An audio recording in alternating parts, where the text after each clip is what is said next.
کشمیر کا کوئی بھی سودا ممکن نہیں، بھارت جان لے پاکستان کشمیر سے کبھی دستبردار نہیں ہوگا۔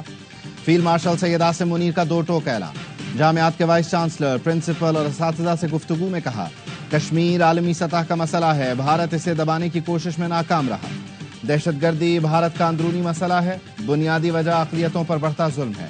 پانی پاکستان کی ریڈ لائن ہے، 24 کروڑ پاکستانیوں کے بنیادی حق پر آنچ نہیں آنے دیں گے۔ بلوچستان میں دہشت گرد فتنہ ہندوستان ہیں، ان کا بلوچوں سے تعلق نہیں۔ پاکستان کو ایسی مضبوط ریاست بنانا ہے جس میں تمام ادارے آئین کے تحت کام کریں۔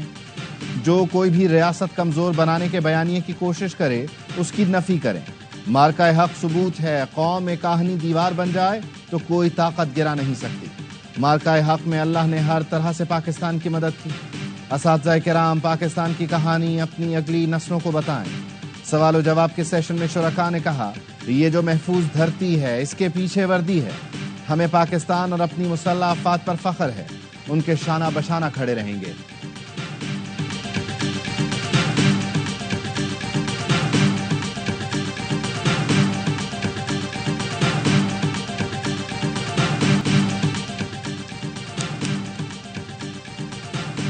پاک فوج کے 4 جوان مادر وطن پر قربان۔ ISPR کے مطابق بھارتی اسپانسر شدہ خوارج نے شمالی وزیرستان کے ضلع شوال میں چیک پوسٹ پر حملہ کیا۔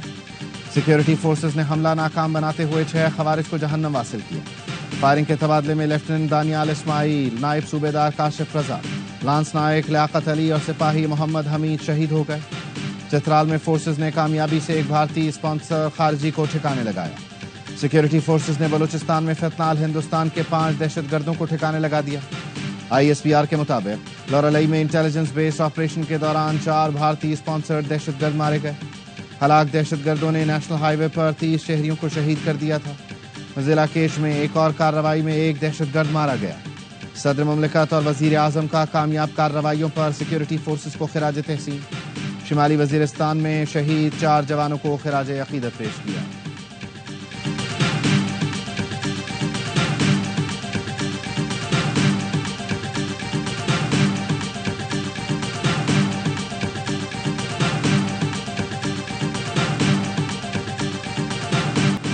جنگ میں رافیل طیاروں کی ناکامی نے بھارت کی فضائی طاقت کی حقیقت بے نقاب کر دی۔ فرانسیسی کمپنی ڈسالٹ ایویشن اور بھارتی حکومت میں رافیل کی کارکردگی پر شدید اختلافات۔ فرانسیسی ماہرین کی ٹیم نے بھارت میں رافیل بیڑے کے معائنے کی درخواست کی۔ نئی دلی نے فرانسیسی ماہرین کی درخواست سیکیورٹی خدشات پر مسترد کی۔ فرانسیسی ٹیم تکنیکی مسائل کا جائزہ لینا چاہتی تھی تاکہ شکوک و شبہات ختم کر سکیں۔ رپورٹس کے مطابق بھارتی فضائیہ تربیت یافتہ پائلٹس کی قلت کا شکار ہے۔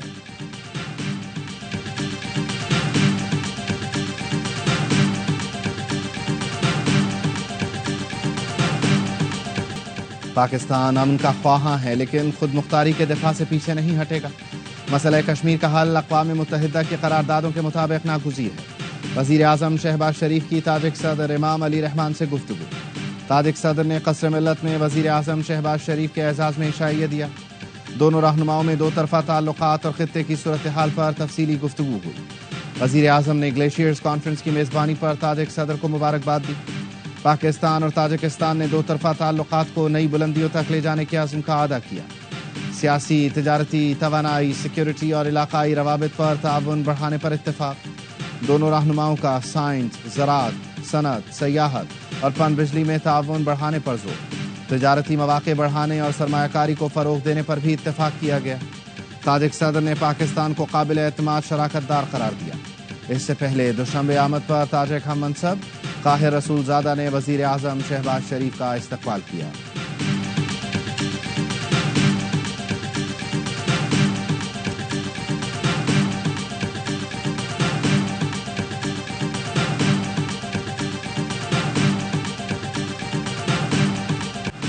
پاکستان نے سرکاری حمایت یافتہ بٹ کوائن ریزرو اور قومی بٹ کوائن والیٹ کے قیام کا اعلان کر دیا۔ پاکستان کرپٹو کونسل کے CEO بلال بن ثاقب کا بٹ کوائن ویگز 2025 سے خطاب۔ امریکہ سے پاکستان کی کرپٹو مارکیٹ میں سرمایہ کاری کی اپیل کی۔ کہا، یہ قومی بٹ کوائن والیٹ قیاس آرائیوں یا ہائپ کے لیے نہیں ہے۔ ہم ان بٹ کوائن کو کبھی فروخت نہیں کریں گے۔ یہ بٹ کوائن خطرناک اور غیر مستحکم نہیں ہوں گے۔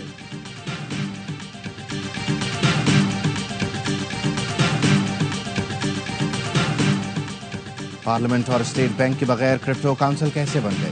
قومی اسمبلی کی قائمہ کمیٹی برائے خزانہ کا کرپٹو کونسل سے بریفنگ لینے کا فیصلہ۔ سیکرٹری خزانہ نے کمیٹی کو بتایا وزیر اعظم نے ایگزیکٹو آرڈرز کے ذریعے کرپٹو کونسل بنائی، ابھی کرپٹو کے حوالے سے ابتدائی بات چیت جاری ہے۔ اسٹیٹ بینک اور ایس سی سی پی میں کرپٹو پر ابھی تک پابندی برقرار ہے، جب حکومت کوئی فیصلہ کرے گی تب ہی ریگولیٹری فریم ورک ہوگا۔ کرپٹو کے لیے 2000 میگا واٹ معاملے پر سیکرٹری توانائی سے بھی بریفنگ لینے کا فیصلہ۔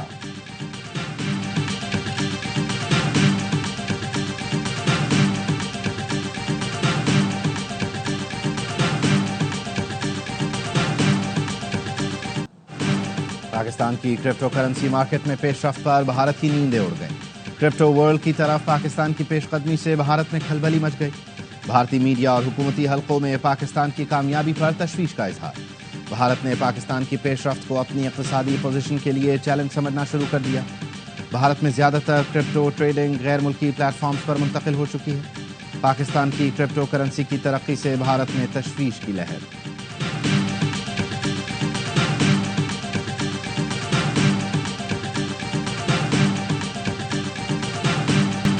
بانی پی ٹی آئی کہہ چکے وہ کبھی ڈیل کے تحت باہر نہیں آئیں گے۔ انہوں نے کچھ دو اور کچھ لو کی بات نہیں کی۔ Chairman P T I barrister Gohar کہتے ہیں بانی پی ٹی آئی بے گناہ ہیں، ہر قیمت میں رہائی ہونی چاہیے۔ سینیٹر علی ظفر کا کہنا تھا بانی پی ٹی آئی نے واضح کیا ان کے لیے لین دین کا کوئی سوال ہی پیدا نہیں ہوتا، ایسا کرنا ہوتا تو وہ 600 دن جیل میں کیوں گزارتے، انہیں صرف انصاف چاہیے۔ علیمہ خانم کہتی ہیں بانی پی ٹی آئی آئین و قانون کی بالادستی کے لیے ملک گیر تحریک چلائیں گے، قدرت بھی حق کا ساتھ دینے والوں کے ساتھ دیتی ہے۔ بانی کا پیغام ہے ملک کے لیے سب کو مضبوط ہونا ہوگا۔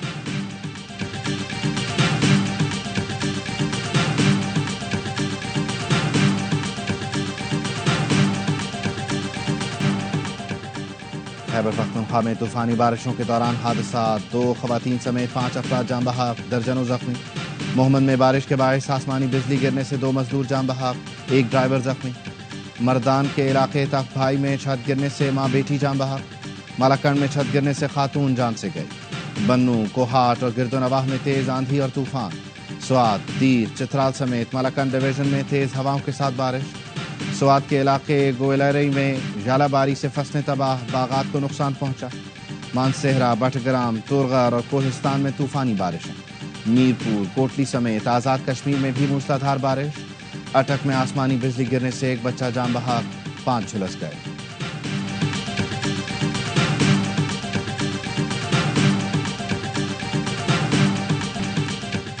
اسرائیل نے جنگ بندی کے لیے نئی امریکی تجویز مان لی۔ نئی امریکی تجویز میں 2 مرحلوں پر مشتمل 60 دن کی جنگ بندی شامل ہے۔ حماس 10 اسرائیلی یرغمالی اور اسرائیلی بمباری سے ہلاک 18 افراد کی لاشیں حوالے کرے گا۔ اسرائیل 1100 سے زائد فلسطینی قیدیوں کو رہا کرے گا۔ اسرائیل غزہ سے انخلاء اور انسانی امداد کی فراہمی میں اضافہ کرے گا۔ معاہدے کے اعلان کے بعد اسرائیل غزہ میں اقتدار آزاد فلسطینی کمیونٹی کو منتقل کرے گا۔ عرب میڈیا کے مطابق غزہ میں امداد کی فراہمی اور قیدیوں کی رہائی کے لیے امریکہ، مصر اور قطر ضامن ہوں گے۔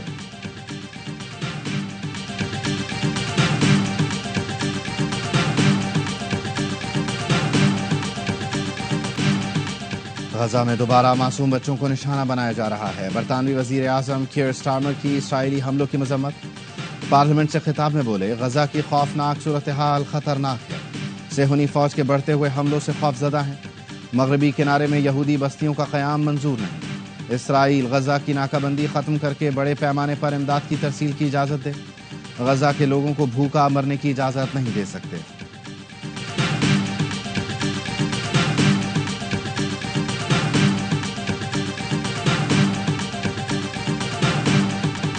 غزہ میں ظلم ناقابل برداشت ہے، کوئی کیسے یہ برداشت کر سکتا ہے؟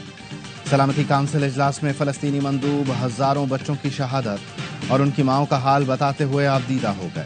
کہا آگ اور بھوک فلسطینی بچوں کو نگل رہی ہے، دنیا کی خاموشی ناقابل برداشت ہے۔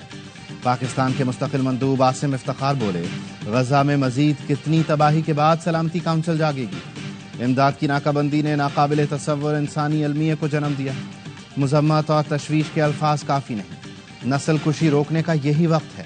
الجزائر کے مندوب نے خان یونس کے خیموں میں جلتے ہوئے بچوں کی تصویریں دکھا دی۔ کہا شہید ہونے والے بچے حماس کے رکن نہیں تھے۔ اقوام متحدہ کے خصوصی کوارڈینیٹر نے کہا عالمی برادری صرف اعلانات نہیں اقدامات کرے۔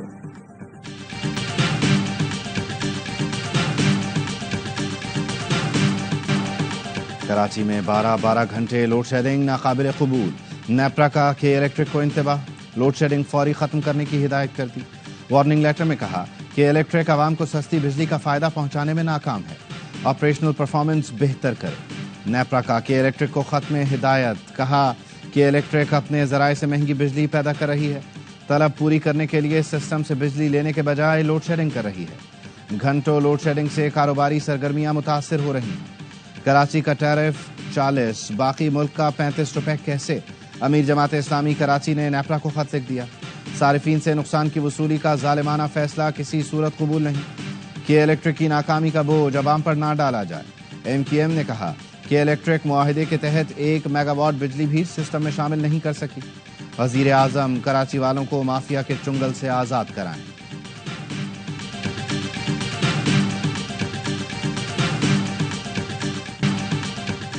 ہیسکو اور سیپکو کو ٹیک اوور کرنے جا رہے ہیں، وزیر اعلیٰ سندھ کا اعلان، کہا اس اقدام سے لوڈ شیڈنگ کا معاملہ ختم ہو سکے گا۔ مورو واقعے پر بولے، ایک مردہ ایشو پر کس کے کہنے پر سیاست ہو رہی ہے؟ جب سڑک بند ہوگی تو پولیس ضرور ایکشن لے گی۔ گھر جلانے والے سیاسی کارکن نہیں ہو سکتے، یہ تانے بانے کہاں ملتے ہیں اب سب کو پتہ چل گیا ہے۔ وزیر اعلیٰ سندھ نے بلدیہ ٹاؤن کراچی میں SICVD کا افتتاح کر دیا۔ مراد علی شاہ نے کہا بلدیہ کے رہائشیوں کا دل کے علاج کے ہسپتال کا مطالبہ تھا، جو پورا کر دیا۔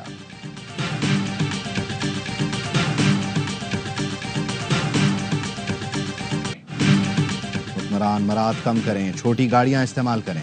MNA MPs کے ترقیاتی فنڈ بند کیے جائیں۔ جاگیرداروں اور بڑے صنعت کاروں پر کیوں ہاتھ نہیں ڈالا جاتا؟ آپ کیوں کاشتکار، کسان، مزدور، تنخواہ دار کو ریلیف نہیں دیتے؟ امیر جماعت اسلامی حافظ نعیم الرحمان کا اسلام آباد میں پری بجٹ سیمینار سے خطاب، کہا قوم صرف اور صرف تعلیم کے ذریعے ہی ترقی کر سکتی ہے۔ حکومت IPPs کے بجائے قوم کے بچوں پر خرچ کرے۔ مڈل کلاس ختم ہو جائے گی تو ملک کیسے چلے گا؟ پاکستان ایٹمی طاقت ہے، اسے کوئی ڈیفالٹ نہیں کر سکتا۔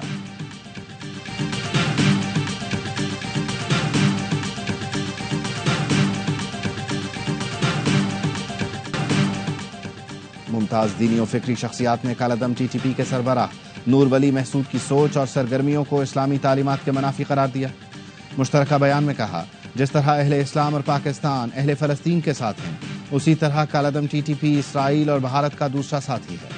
پاک بھارت جنگ کی کیفیت میں اسرائیل ہندوستان ایک طرف، مسلمانان عالم پاکستان کے ساتھ ہیں۔ نور ولی محسود کا بیان پاکستان کے اس موقف کو ثابت کرتا ہے کہ افغانستان میں بیٹھے خارجی دہشت گرد کفر کے اعلی کار ہیں اور پاکستان کو غیر مستحکم کرنا چاہتے ہیں۔ ان خارجی دہشت گردوں کی ہندوستان سے امداد کے شواہد دنیا کے سامنے ہیں۔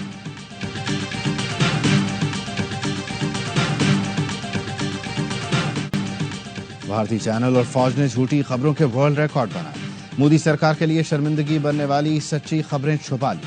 آپریشن سندور کے دوران گودی میڈیا نے کراچی پورٹ تباہ کرایا۔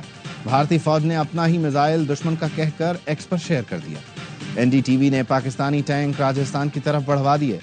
گودی میڈیا نے JF-17 تھنٹر مار گرانے کا جھوٹ بھی بولا۔ اس کے برعکس بھارتی فوجی بس پر حملے کی خبر چھپا لی۔ ہماچل پردیش میں حملے میں کئی بھارتی فوجی ہلاک ہوئے۔ گودی میڈیا اپنے فوجیوں کی ہلاکتوں کی خبر بھی نہ چلا سکا۔ ٹائمز آف انڈیا نے پہلے یہ خبر ویب سائٹ پر چلائی، پھر ہٹا دی۔ صرف ایک بھارتی چینل خبر نشر کر سکا، لیکن دوبارہ نہ چلائی۔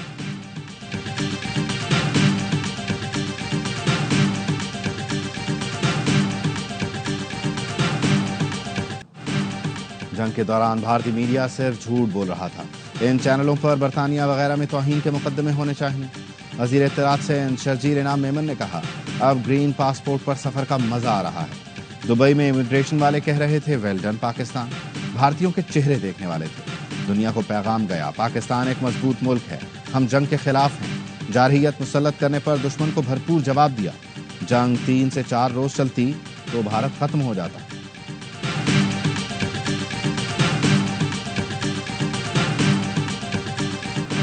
امریکہ اور شام کے سفارتی تعلقات بحال۔ واشنگٹن نے 13 سال بعد دمشق میں سفارت خانہ دوبارہ کھول لیا۔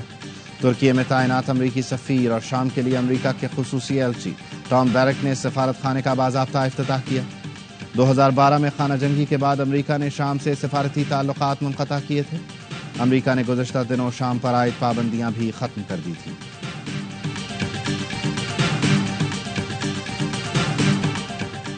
غزہ کے بچے غذا سے محروم، اسرائیلی درندگی کے باعث بھوک اور پیاس سے نڈھال۔ صہیونی فوج نے 3 ماہ سے بھوکے فلسطینیوں کو بھی نہ بخشا۔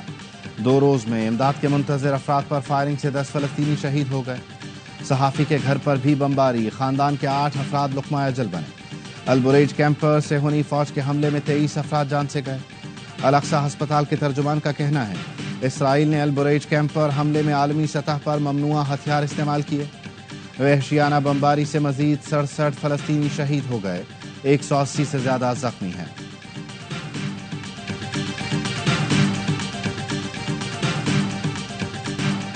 پانچ کلومیٹر پیدل چلا لیکن امداد نہ ملی۔ ذلیل ہو کر مرنے کے بجائے بھوکا مرنا پسند کروں گا۔ خان یونس میں امدادی مرکز سے خالی ہاتھ لوٹنے والے فلسطینی کا صبر جواب دے گیا۔ کہتا ہے 60 سال کا ہوں، فجر کے بعد بھوکا امدادی مرکز پہنچا لیکن ہجوم اور بد انتظامی کی وجہ سے کچھ نہ ملا۔ امریکی اور اسرائیلی امداد دینے کا طریقہ انتہائی خطرناک ہے۔ اقوام متحدہ کے اداروں سے امداد لیتے تھے اور عزت کے ساتھ رخصت ہوتے تھے۔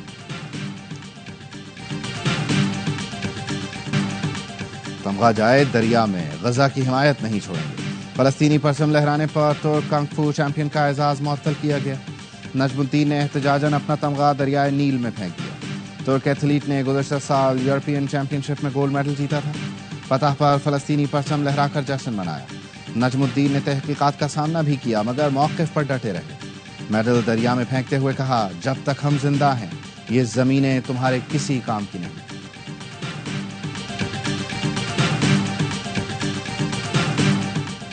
سوئٹزرلینڈ میں گلیشیئر ٹوٹنے سے پورا گاؤں برف اور ملبے تلے دب گیا۔ حکام نے بتایا چٹان کا حصہ سرکنے پر گاؤں پہلے ہی خالی کرا لیا گیا تھا۔ ایک لاپتہ شخص کی تلاش جاری ہے۔ سوئس حکام کا کہنا ہے لاکھوں مکعب میٹر ملبہ اور برف ہٹانے کے بعد گاؤں کی تعمیر نو ہوگی۔ فاتحانہ آغاز کے بعد فیصلہ کن برتری لینے کا مشن۔ پاکستان کی ٹیم دوسرے ٹی20 میں بھی بنگلہ دیش کو ہرانے کے لیے پرعزم۔ دونوں ٹیمیں رات 8 بجے قذافی اسٹیڈیم میں 2-2 ہاتھ کریں گی۔ گرین شرٹس نے پہلے ٹی20 میں 37 رن سے میدان مارا تھا۔ سیریز کے تمام میچ اسپورٹس پر براہ راست دکھائے جا رہے ہیں۔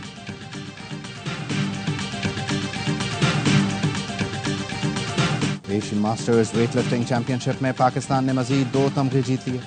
دوحہ میں رشید خان نے 90 کلو گرام کیٹیگری میں گولڈ میڈل حاصل کیا۔ 50 سال کے ویٹ لفٹر نے مجموعی طور پر 170 کلو وزن اٹھایا۔ 51 سال کے عبد المالک کانسی کا تمغہ جیتنے میں کامیاب رہے۔ ایونٹ میں پاکستان کے مجموعی میڈلز کی تعداد 3 ہو گئی۔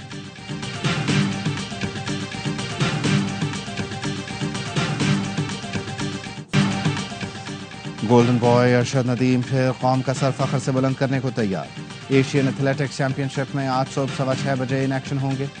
ارشد پیرس اولمپکس کے بعد پہلی بار کسی ایونٹ میں حصہ لے رہے ہیں۔ اسٹار ایتھلیٹ نے قوم سے دعا کی اپیل کر دی۔ پاکستان کے یاسر سلطان بھی کوالیفائنگ راؤنڈ میں مقابلہ کریں گے۔ فائنل ہفتے کو ہوگا۔